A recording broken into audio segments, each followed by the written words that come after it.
Hi guys, Coach K here, and this week I'm bringing to you the BRS training on the harmonic scanner. Again, we will be practicing it every single week, and some weeks we will also go into learning the soft strategy and practicing that as well, right? So if you have not yet watched the training that I did last week, which showed the parameters you need for the BRS, the confirmations you need for the BRS, the take profits, etc., please head back to the channel. Start with that training first. It's called BRS Plus Harmonic Scanner Training. I want you to start there so that you can get an idea of what this strategy entails, because all the videos going forward will just be on training, right? So it will just be on training and practicing, right? So without any more delay, let's go over to the charts. All right, so we are looking at AUD and ZE on the H1 time frame. You can see where the market would have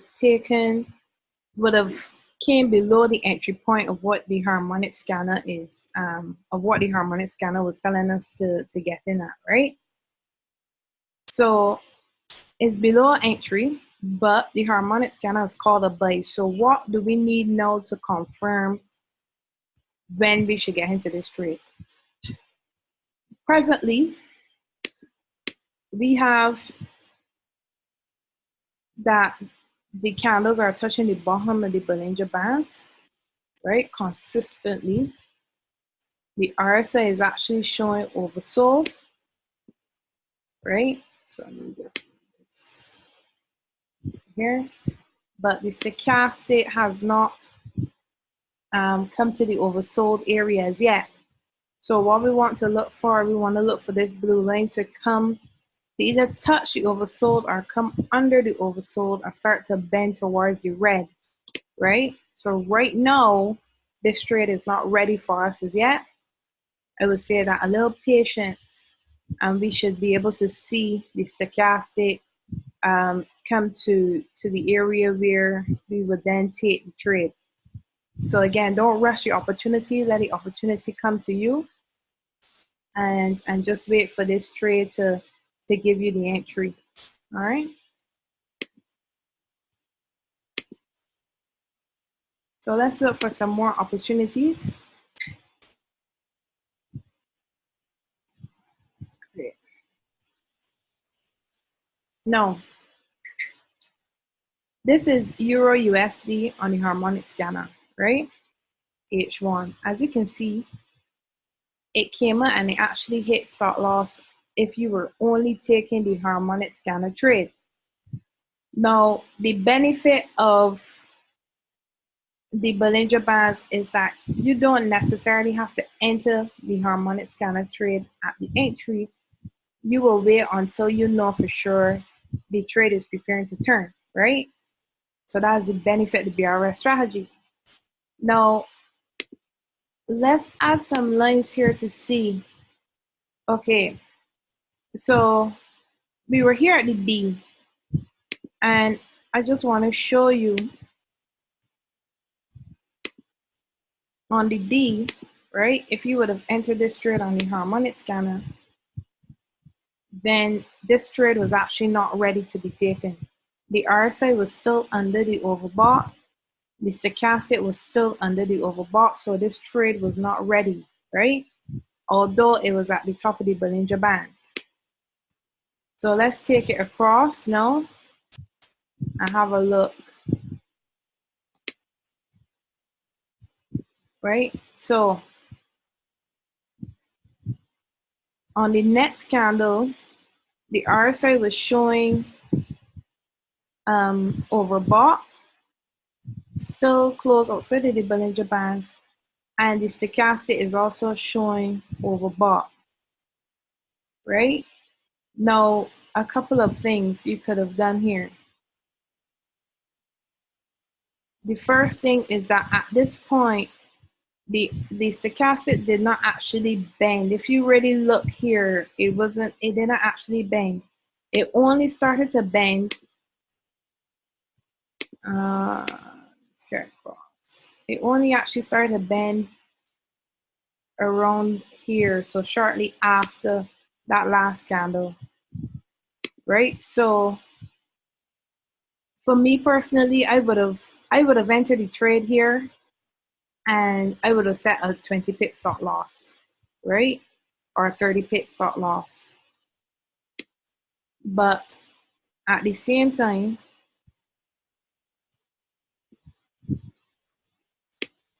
you can see here,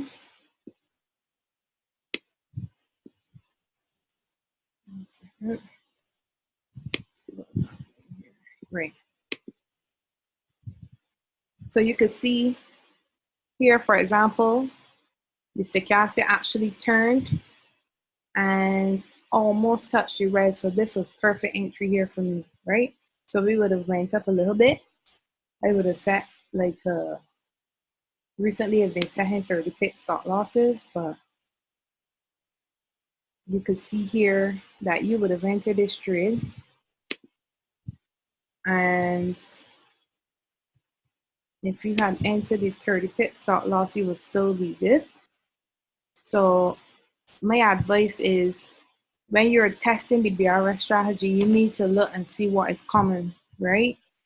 Recently, I've been setting 30 pip stop losses because I found that when the market goes against me, right, the most it will go is about 22, 23, even 24 pips in negative before it turns around, right? In this case, it went 27 pips before it turned around.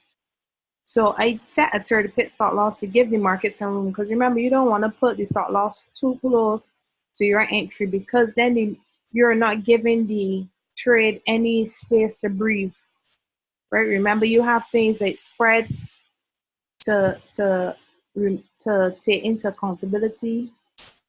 Um,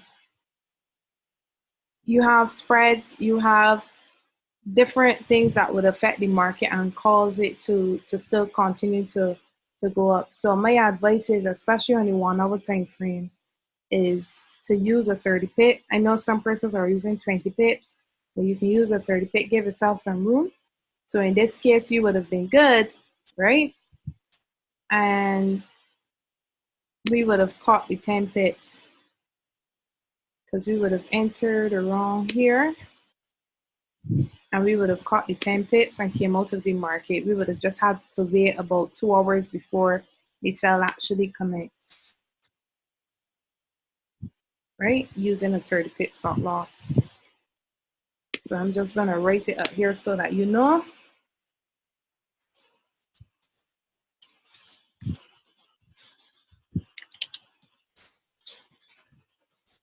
Right, so use a 30 pip stop loss. Based on my recent study and back testing, a 30 pip is a fairly good stop loss to give the trade some room, right? Any tighter than that, you will find that you'll be knocked out of the market fairly often, because the trade doesn't have room to breathe. So 30 pip is good. So let's go to another pair. Let's look at Euro odd.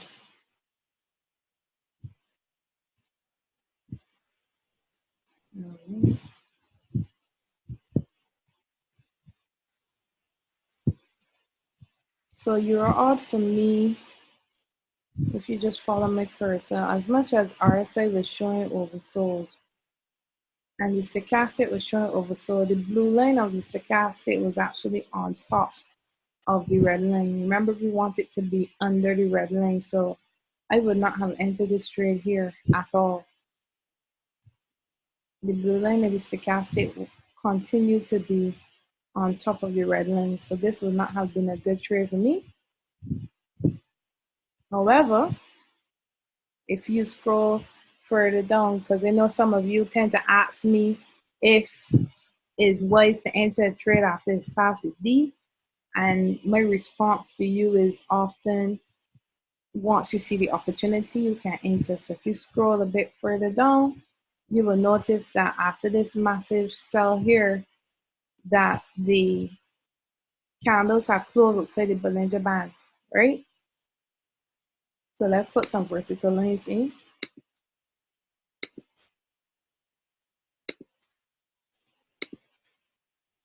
So this one in specific, you could see that the stochastic starts to bend towards the red, showing oversold on the RSI, and the candle actually closed outside the Bollinger Bands. Now, I would have entered as soon as this candle closed. So I would have entered over here at the opening of the buy candle, and we would have cut our 10 pips and came out to the market just in this one candle, right? And so far, I can't see any more opportunities on that one. So let's look for another example. So guys, you just need to actually look through, because the brokers actually give you a lot of patterns here on the harmonic scanner.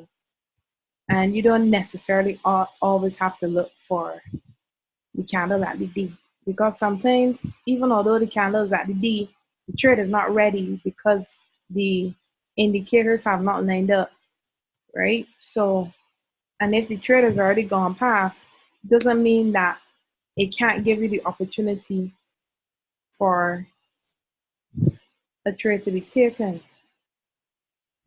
right? So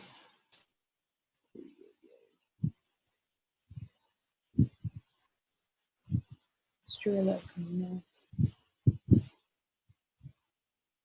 So you see, for example, let me take the brush.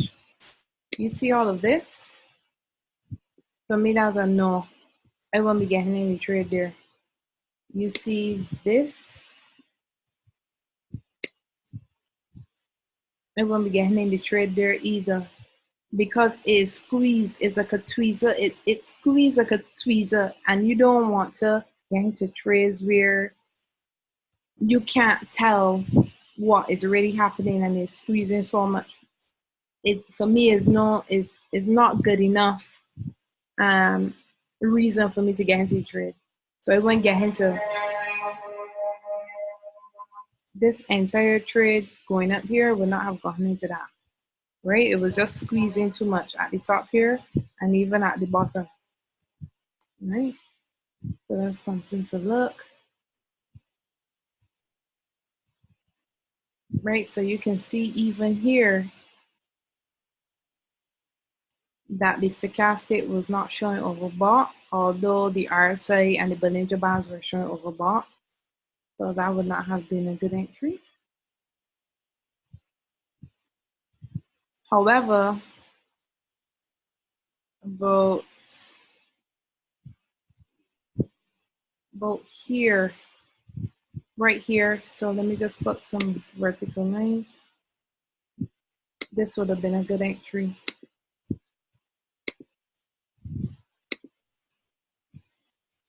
We have all the confirmations lined up. The stochastic actually pointing towards the red, RSI showing overbought, Bollinger Bands touching the top.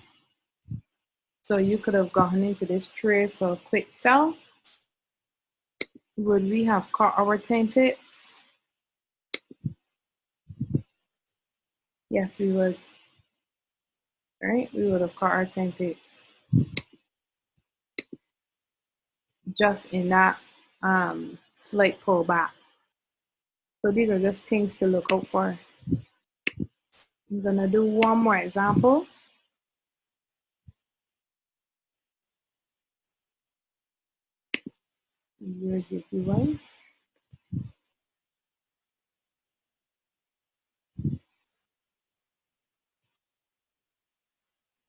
Right, so this is a good example where the trade was at the D, but where the trade was at the D, you could see what was happening with the stochastic. And this would have confirmed to me that I went into the trade. So you can see the stochastic is not actually showing oversold. The RSI was, and we had a confirmation from the Bollinger Bands but not the stochastic, so I will not have entered that trade.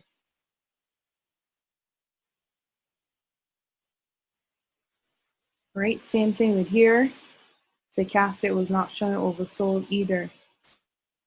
All right, so right here now, further down, you can see on this big red candle, the sell candle here, you could see that we had confirmations close outside the Bollinger Bands, showing oversold. Stochastic also showing oversold and bent towards the red line. This would have been perfect entry for me. Would we have cut our 10 pips? Remember to wait for the candle to close. Yes, we would have cut our 10 pips and we would have been out of that trade. So I hope that this is good practice for you guys to know what to look for. Because the candle is at the D does not mean that you should enter the trade, right? You need the confirmations to line up. It might not line up at the D, it might not line up at the candle after the D. You need to look through it. If the trade has already passed, doesn't mean that the trade is still not valid, right? Just look for the opportunities. There are so many different pairs that the brokers put out with the harmonic scanner trade calls, right? So all you need to do is look through it, and I'm sure you can at least find 50 pips per day, because that's my target, 50 pips per day, which means that I'm going into 5 trades and my take profit is 10 pips, right? So there's no reason why we can't actually sift through these pairs on a daily basis and find 50 pips.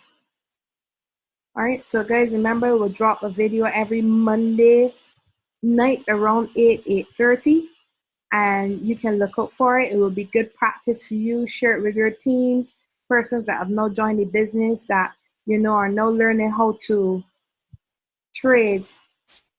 To me, this is a very easy, straightforward strategy to learn, so long as you write down the parameters, you write down all the confirmations that I say to look out for. It's just a case of looking to see when it lines up and you're good to go, right?